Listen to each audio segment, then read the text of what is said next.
अस्सलाम वालेकुम जी। अभी हाउस जॉब मोस्ट से 200 की ख़त्म होने वाली है, तो हाउस जॉब के फ़ौरन बाद करना क्या है, एक मुफीद और बेहतरीन मशवरा जिस पे लाजमी अमल करो, वो ये है कि गवर्नमेंट जॉब जो BHU है वो सारी सिस्टम है 100%। अगर आपकी जेब में 5 से 7 लाख रुपया है तो मैं लिख के देता हूँ कि आपको BHU मिल जाएगा। अगर 5-7 लाख नहीं है तो कम से कम सेक्रेटरीट में कोई आपका मामा चाचा ताया बैठा हो तो फिर आपको BHU मिल जाएगा, RSC मिल जाएगा। अदरवाइज़ पैसों की गेम है। और अगर ये दोनों चीज़ें नहीं हैं तो गाड़ी में पेट्रोल और ज़ुबान पे शदीद किस्म के तरले और जो आपके वालिद साहब हैं उनको लोगों के सामने ज़लील करवाने के लिए तैयार हो जाओ, और इस चीज़ के साथ भी आपको BHU मिल जाएगा। एनी हाउ, ये तीनों चीज़ों से बाहर निकल आओ।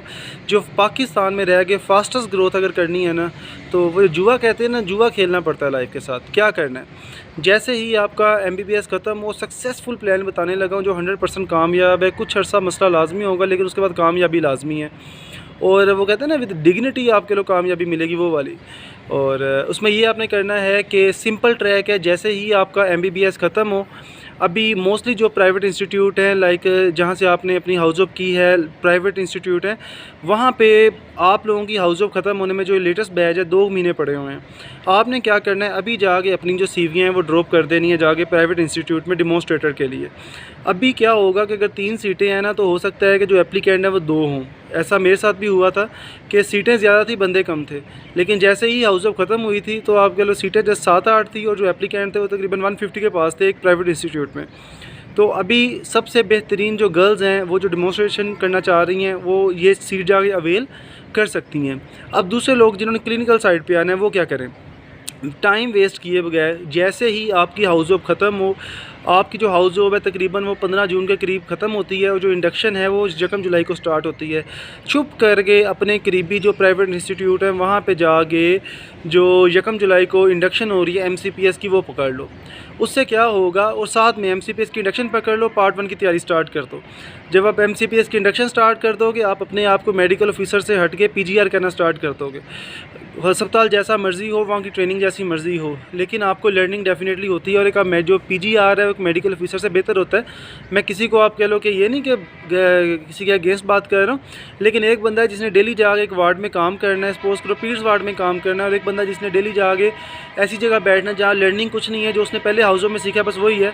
तो डेफिनेटली जो बंदा डेली बेसिस पे जा रहा है वो ज़्यादा लर्न कर रहा है। तो एक तो क्या होगा, जब आप MCPS स्टार्ट कर दोगे, आप अपने आप को PGR करना स्टार्ट कर दोगे, आपका कॉन्फिडेंस लेवल बूस्ट हो जाएगा। अब 2 साल MCPS का टाइम होता है। अब ये 2 साल आप सिक्योर हो, 2 साल में आपका कोई भी बैचमेट आपको पीछे नहीं छोड़ सकता। सिंपल सा रूल याद रखना। अब इस 2 सालों में आपने अपना FCPS पार्ट 1 निकालना है।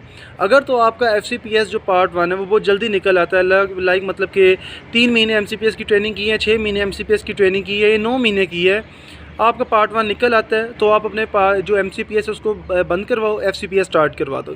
अगर तकरीबन 15 महीने बाद या 18 महीने बाद पार्ट 1 निकलता है, अटैम्प्ट देते रहो, अटैम्प्ट मिस कोई नहीं करनी। एक अटैम्प्ट हो सॉरी, एक अटैम्प्ट हो, 2 अटैम्प्ट हो, अटैम्प्ट देते रहो। फेल होना की बुरी बात नहीं होती, ठीक है ना, किसी को ना बताओ। और एक ये चीज़ होगी। उसके बाद जैसे ही पार्ट 1 हो स्विच का, अगर तो लेट हुआ है लाइक 15 महीने हो गए MCPS को, तो फिर बेशक MCPS ना बंद करवाओ, उसको अपना कंप्लीट होने दो। एक ये है।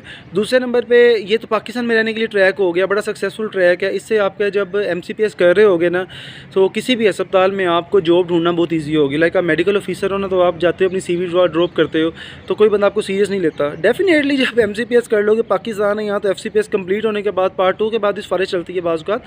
लेकिन फिर भी कुछ आपके लिए जॉब सिक्योरिटी होती है कि लाइक आपको काम आता होता है। जो ये वाले MCPS हैं ये कैसे करने हैं, जो पे है अनपेड होते हैं मोस्टली, तो अनपेड को कैसे मैनेज करना है ये इंशाल्लाह नेक्स्ट वीडियो में डिस्कस कर लेंगे। और एक तो पाकिस्तान में रहने के लिए ये सक्सेसफुल 3 ट्रैक हो गया, पहला डेमोन्स्ट्रेटर, दूसरा ये MCPS और उसके बाद FCPS।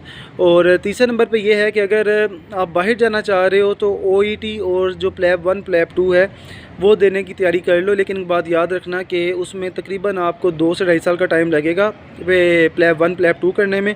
और कम से कम जो खर्चा है वो आज के दिन में 20 से 22 लाख कम से कम खर्चा है।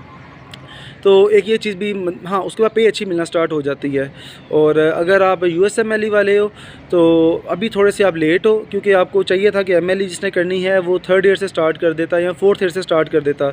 एनी हाउ, जो फाइनेंशियली तौर पर बहुत ज़्यादा स्ट्रॉन्ग है, जिनको मतलब कि अफोर्डेबिलिटी का इशू नहीं है, तो अगर वो USMLE करना चाहें तो वो बेहतरीन है।